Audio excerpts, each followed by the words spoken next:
নমস্কার বন্ধুরা, আমি দুর্বা। আমি চলে এসেছি আবার একটা নতুন রেসিপি নিয়ে। দুদিন ধরে গরম ভীষণ পড়েছে। এই তীব্র গরমে কিন্তু পাতলা একটা মাছের ঝোল শরীরের জন্য ভীষণই উপকারী। আর তাই আজকে এই পাতলা মাছের ঝোল আপনাদের সামনে নিয়ে আমি চলে এসেছি।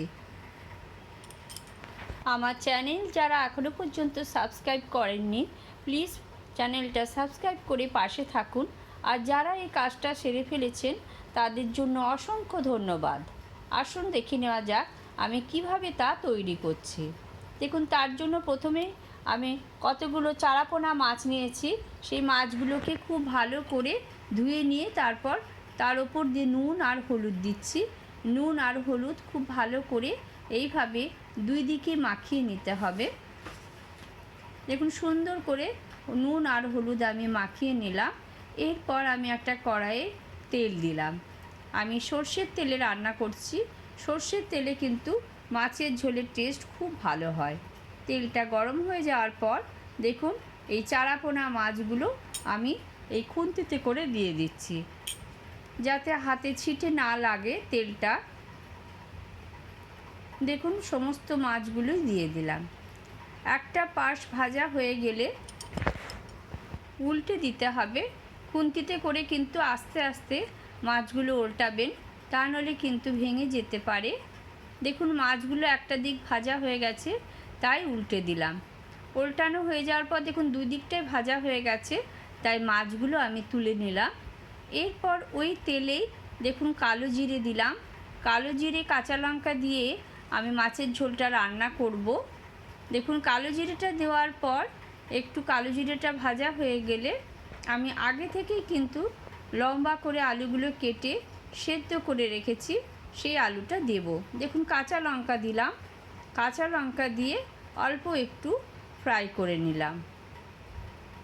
দেখুন, লঙ্কাও শুদ্ধ ভাজা হয়ে গেলে যে আলুটা আমি সেদ্ধ করে রেখেছিলাম সেই আলুটা দিয়ে দিলাম।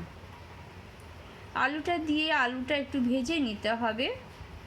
এই আলুগুলো কিন্তু আমি আগেই সেদ্ধ করে রেখেছি। এর ওপরে আমি পরিমাণ মতন হলুদ আর অল্প একটু কাশ্মীরি লঙ্কা দিলাম। কাশ্মীরি লঙ্কা দিলে কালারটা সুন্দর হয়, তবে যারা পছন্দ করেন না তারা কিন্তু স্কিপ করে দিতে পারেন। অল্প একটু জিরে গুঁড়ো দিলাম। মশলা কিন্তু একদমই দরকার নেই।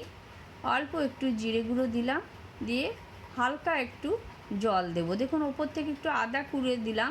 আপনাদের ইচ্ছে হলে কিন্তু আদাটা বেটে দেবেন, কিন্তু আমি কুড়েই দিলাম।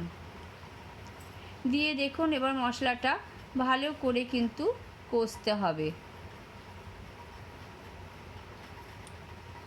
দেখুন, ভালো করে কিন্তু কষে নিতে হবে। খুন্তিতে করে অল্প একটু জল দিলাম, তাহলে মশলাটা কিন্তু খুব ভালো ভাজা যায়, নইলে মশলাটা কষা যাবে না। সেই জন্য অল্প একটু জল দিলাম।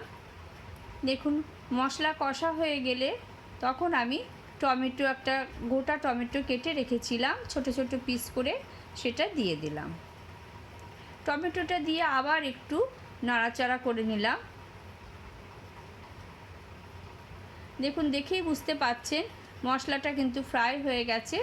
এই সময় আমি জল দিলাম। জল কিন্তু অবশ্যই গরম জল ইউজ করবেন, তাহলে খেতে কিন্তু স্বাদ খুব ভালো হয়। দেখুন, ঝোলটা ফুটতে শুরু করে দিয়েছে। এই সময় যে ভাজা মাছগুলো সেগুলো দিয়ে দিলাম। দেখুন, ভাজা মাছগুলো ওপর থেকে এইভাবে আস্তে করে দিয়ে দিতে হবে, আর কিছুক্ষণ ফুটতে দিতে হবে। দেখুন, কিছুক্ষণ ফুটতে দিলে এই ঝোলের স্বাদ কিন্তু ভীষণ ভালো হয়। বাড়িতে অবশ্যই একবার আপনারা তৈরি করে দেখুন বন্ধুরা, খেতে কিন্তু খুব ভালো লাগবে। এরপর ওপর থেকে অল্প একটু ধনেপাতা দিয়ে দিলাম। রেসিপিটা দেখে যদি ভালো লেগে থাকে তাহলে অবশ্যই লাইক, শেয়ার আর সাবস্ক্রাইব করে দেবেন বন্ধুরা। টাটা।